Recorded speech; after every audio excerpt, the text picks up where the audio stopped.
ప్రజలకిచ్చిన హామీలను నిలబెట్టుకున్నాం, మేనిఫెస్టోలో పెట్టని అంశాల్ని కూడా అమలు చేశామని అభివృద్ధి విషయంలో రాజీపడేది లేదని అన్నారు మంత్రులు. జిల్లాల పర్యటనలో భాగంగా శంకుస్థాపనలు, ప్రారంభోత్సవాలతో బిజీగా గడిపారు. అభివృద్ధి పనుల్ని త్వరగా పూర్తి చేయాలని అధికారుల్ని ఆదేశించారు మినిస్టర్స్.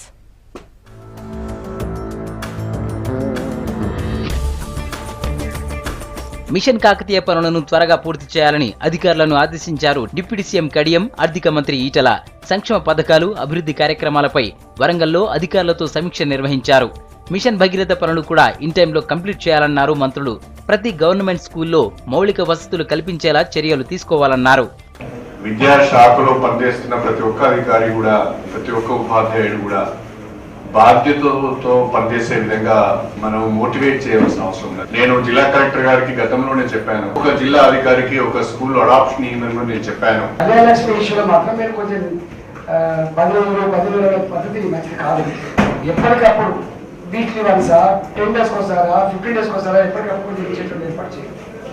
మీరు ఎమ్మెల్యేలు సంతకాలు కావాలంటే ఎమ్మెల్యేలు 1 నిమిషం సంతకాలు పెడుతుంది. ఎమ్మెల్యేలు మీరు కానీ మీరు చేయాల్సిన పని ఏంటంటే ఎంఆర్ఓలు విధిగా మీ దగ్గరకు వచ్చిన దరఖాస్తుల వివరాలు ఏమవుతుందో ఎమ్మెల్యే గారు మెసేజ్ కూడా పంపండి. వాళ్ళ పిఎల్ ఉంటారు కదా, వాళ్ళకి కమ్యూనికేట్ చేయండి. నిర్మల్ జిల్లాలో పర్యటించారు irrigation minister Harish Rao. Khanapur market యార్డులో గోదాంను ప్రారంభించారు. సదర్మట్ బ్యారేజీ నిర్మాణానికి 516 కోట్లు కేటాయించామన్నారు. ఈ బ్యారేజ్ పూర్తయితే 26 గ్రామాలకు త్రాగునీరు, 17,000 ఎకరాలకు సాగునీరు అందుతుందని చెప్పారు మంత్రి. ప్రతి ఎన్నికల ముందు నేను సదర్మాట్ శాంక్షన్ చేసుకొని వస్తేనే మళ్ళీ ఓట్లు అడుగుతాను లీడర్లు చెప్పింది. ప్రతి మా పార్టీ మేనిఫెస్టోలో చెప్పింది. కానీ ఆ కలను నిజం చేసింది మన ముఖ్యమంత్రి కేసీఆర్ గారు. ఇవాళ 516 కోట్ల రూపాయలతోని సదర్మాట్ ప్రాజెక్టును ఇవాళ ముఖ్యమంత్రి కేసీఆర్ గారు శాంక్షన్ చేశారు.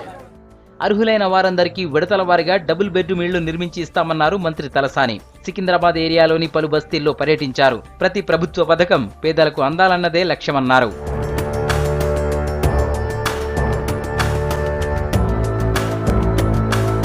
కరెంటు వినియోగం తగ్గిందన్న ప్రతిపక్షాల వ్యాఖ్యల్లో అర్థం లేదన్నారు మంత్రి జగదీష్ రెడ్డి. జనవరి 6న 8,320 మెగావాట్ల కరెంటు వినియోగం జరిగిందని చెప్పారు. మంత్రి తుమ్మలతో కలిసి కొత్తగూడెం 7వ దశ విద్యుత్ కేంద్రం పనులను పరిశీలించారు. మొండికుంటలో కొత్తగా నిర్మించిన సబ్స్టేషన్ను ప్రారంభించారు. కోడిగుడ్డు మీద ఈగలు వెతికే ప్రయత్నం చేస్తూ